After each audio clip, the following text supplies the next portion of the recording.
Incident ആണ് 1932 abstention movement ഇല്ലെങ്കിൽ നിവർത്തന movement. Abstention movement ഇല്ലെങ്കിൽ നിവർത്തന പ്രക്ഷോഭം എന്നൊക്കെ വിളിക്കും. രണ്ടും ഒന്ന് തന്നെയാണ്.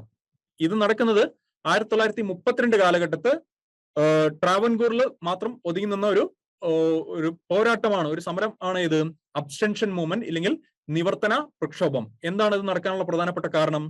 കാരണം എന്താണെന്ന് വെച്ച് കഴിഞ്ഞാൽ അന്നത്തെ കാലത്ത് എക്സിക്യൂട്ടീവിലാകട്ടെ ഇല്ലെങ്കിൽ എക്സിക്യൂട്ടീവിലും ലെജിസ്ലേച്ചറിലും അതായത് ഇമ്പോർട്ടന്റ് ആയിട്ടുള്ള പോസ്റ്റിലും അതേപോലെ ഈ നിയമനിർമ്മാണ സഭയിലും ഏറ്റവും കൂടുതൽ ആളുകൾ ഉണ്ടായിരുന്നത് സവർണറായിട്ടുള്ള വ്യക്തികളാണ്.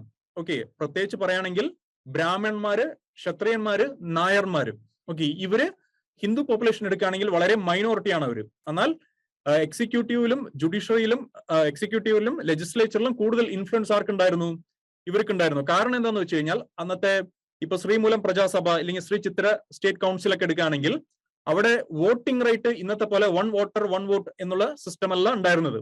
അന്നത്തെ കാലത്ത് എങ്ങനെയാന്ന് പറഞ്ഞു കഴിഞ്ഞാൽ പ്രോപ്പർട്ടി ടാക്സ്, ഇത്രയും ഒരു നിശ്ചിത തുക പ്രോപ്പർട്ടി ടാക്സ് അടയ്ക്കുന്ന വ്യക്തികൾക്ക് മാത്രമേ എന്തുണ്ടായിരുന്നുള്ളൂ? വോട്ട് ചെയ്യാനുള്ള അവകാശങ്ങൾ ഉണ്ടായിരുന്നുള്ളൂ.